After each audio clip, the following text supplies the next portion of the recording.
فرمایا کہ لہم فی الدنیا خزی ولہم فی الآخرۃ عذاب عظیم، ایسے لوگوں کے لیے آخرت میں، دنیا میں رسوائی اور آخرت میں عذاب عظیم۔ یہ بات یاد رکھیے کہ قومی اور جماعتی حصے سے جو فساد ہوتا ہے تو اس کی عدالت اسی دنیا میں ہو جاتی ہے۔ آخرت کا جو معاملہ ہوگا انفرادی حیثیت سے پیش ہوگا، ہر ایک اپنی اپنی ذات سے۔ قومی حیثیت کی عدالت یہی ہے، یعنی قومی بگاڑ کا جو کی سنت جو مقرر ہے وہ اگر آپ میں پیدا ہو جائے گی تو وہ تباہ ہو جائے گا، چاہے آپ کتنے ہی غم انگیز ماتم کریں، غرناطہ کا، کرتوا کا، بغداد کا، دلی کا، کوئی پرواہ نہیں۔ ماتم تو بہت کیا نا، آسمان دولت غرناطے جب برباد کی، ابن بدروں کے دل ناشاد نے فریاد کی۔ تو واقع ہے کہ زمانے میں جو ہم پڑھتے تھے اشعار یا علی کے شعر پڑھتے تھے، کوئی کرتبہ کے کھڑے جا کے دیکھی، اللہ، تو واقع یہ ہے کہ بچپن کے باوجود بھی طبیعت پر یہ اثر پڑتا تھا کہ معلوم ہوتا تھا کہ ابل پڑیں گے آنسو۔ لیکن واقعہ یہ ہے کہ یہ ہمارے شاعروں کا مرثیہ ہے، وہ جس طریقے سے ویر حدیث و ضمیر نے بنا دیا نا، آخر ایک طوفان کھڑا کر دیا،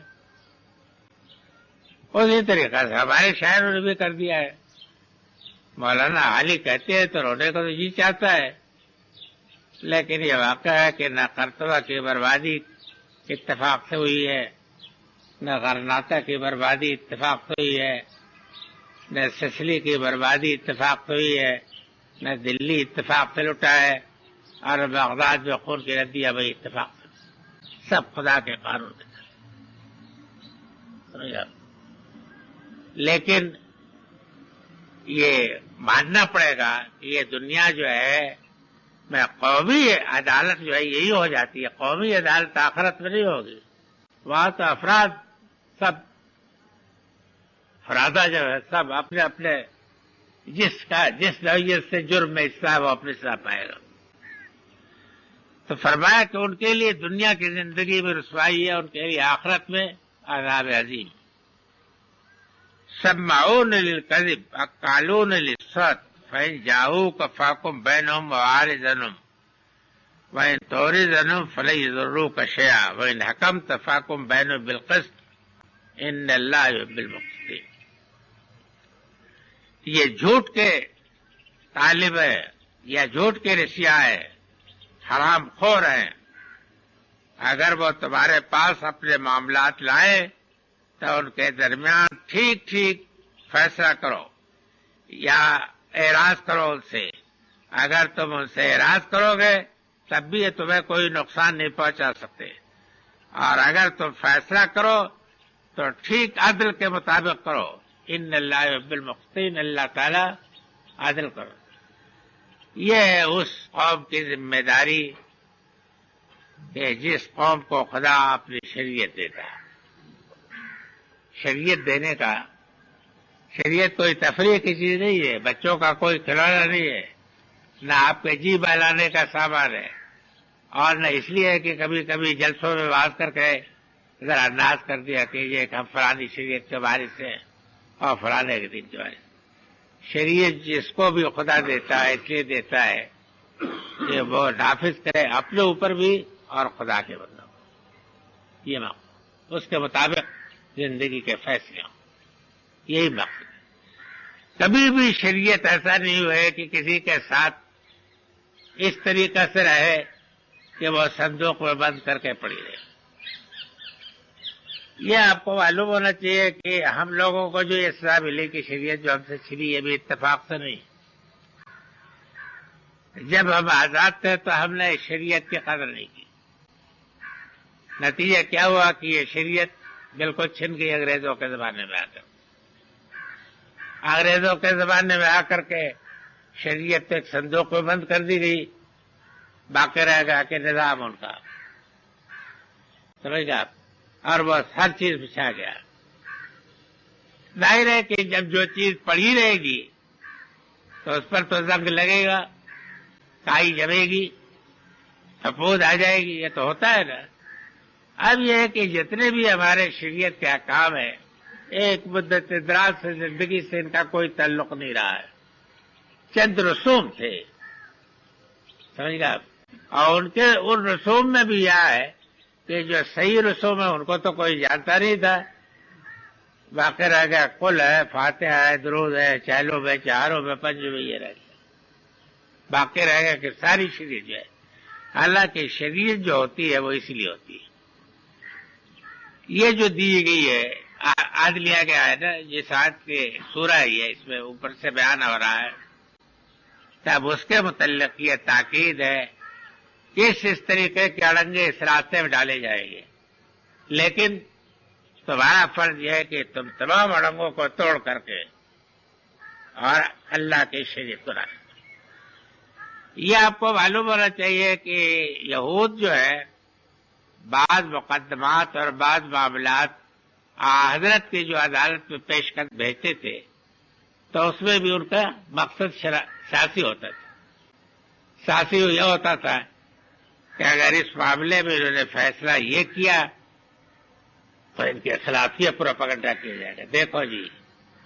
آسمانی شریعت کے پرانے احکام یا قوانین انہوں نے بدل ڈالے، جیسا کہ اس زمانے میں بھی ہوتا ہے۔ آپ کو یہ معلوم نہیں ہے کہ اگر آج آپ اسلامی احکام کو ٹھیک ٹھیک جاری کریں تو ظاہر ہے کہ آپ کی قوم تو مخالفت نہیں کرے گی، لیکن فرانس، برطانیہ، امریکہ، روس، یہ لوگ تو مخالفت کریں گے نہ کریں، اور بڑے بڑے منطقی دلال کے ساتھ۔ آپ کے مولوی لوگوں کو تو موجودہ زمانے کی کچھ خبر ہی نہیں، اور وہ تمام دنیا کے جنات پڑھے لکھے جو ہے اٹھ کھڑے ہوتے ہیں، سمجھ گا آپ، ایک ایک چیز کے بقیہ ادھڑتے ہیں کہ اس میں یہ خلاف ہے، مسئلہ بات ہے، یہ تہذیب کے خلاف ہے، یہ تمدن کے خلاف ہے، اور اب یہ سائنس نے یہ ثابت کر دیا ہے کہ انسان جو جرائم کرتے ہیں تو جرائم کی علت ہوتی ہے، اس لیے مجرم کے ساتھ یہ سلوک ہونا چاہیے، مجرم کو تو 5 اسٹار ہوٹل میں 5 اسٹار بریانی کھلانی چاہیے، تب جا کے وہ ہوتا ہے، یہ ہوتا ہے۔ پڑھیے تو حیرت ہوتی ہے، مان لیں آپ لوگ پڑھتے ہیں کہ نہیں پڑھتے ہیں، تو اس طریقے کا پروپیگنڈا بھی تھا۔ اللہ تعالیٰ نے یہ بتایا کہ بہرحال تمہیں دونوں کا اختیار ہے، یہ سازش کے ذریعے سے جو مقدمے تمہاری عدالت میں بھیجتے ہیں تمہیں اختیار ہے کہ تم لو اور نہ لو، ان کے منہ پر پھینک مارو۔ کیوں؟ اس لیے کہ عدل کے طالب ہو کے تو آتے نہیں، یہ تو شرارت کے لیے آتے، لیکن اگر لو تو پھر جو قانون شریعت ہے اس کے مطابق فیصلہ کرو، جو تمہارا قانون عدل تمہیں خدا نے دیا ہے، پھر اس بات کی پرواہ نہ کرو کہ تمہارے خلاف یہ پروپیگنڈا کریں گے، یہ کریں گے، یہ کریں گے۔ اس کا مطلب کیا؟ اس کا مطلب ہے کہ پھر خدا ذمہ دار ہے،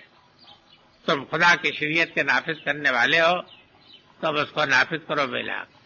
وَإِنْ حَكَمْتَ فَحْكُمْ بَيْنَهُم بِالْقِسْطِ، قسط کے معنی عدل کے، یعنی عدل کا اب مظہر ظاہر ہے کہ قرآن کے، لیکن صحیح شریعت کی جو ٹرو کاپی ہے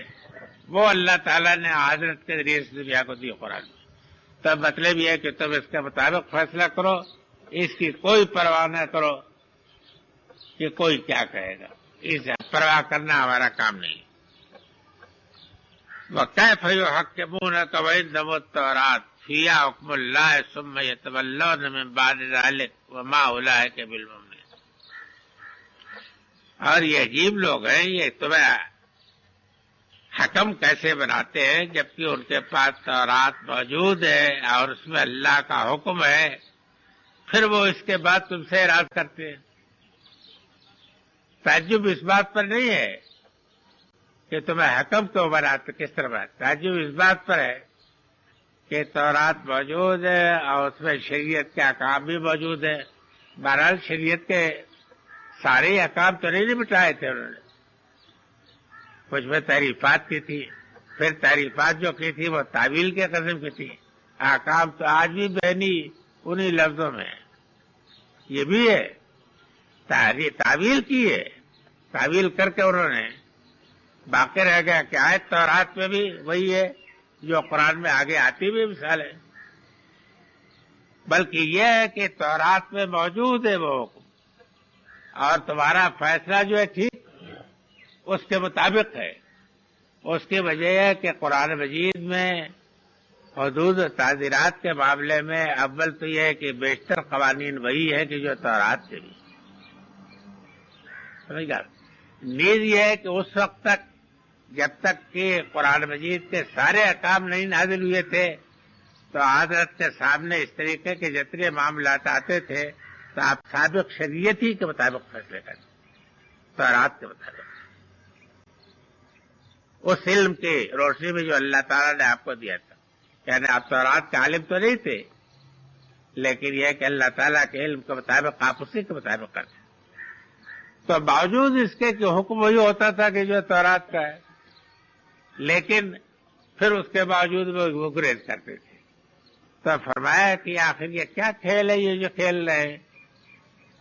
کہ ایک طرف تو یہ ہے کہ تورات ان کے پاس موجود ہے، ان کو معلوم ہے کہ اس بارے میں خدا کا حکم یہ ہے، اور یہ بھی وہ جانتے ہیں کہ تمہارا فیصلہ بالکل اس کے مطابق ہے، لیکن اس کے بعد اس سے اعراض کرتے ہیں. تو یہ محض ان کی شرارت ہے. ثم تولون من بعد وما اولئک بالمؤمنین. معلوم ہوا کہ یہ کسی چیز کے اوپر ان کا ایمان نہیں ہے، نہ تورات پر ہے نہ قرآن پر. تو ایسے لوگوں کو مطمئن کرنا اور راضی کرنا تمہارے کام نہیں ہے، تم ان کو چھوڑو.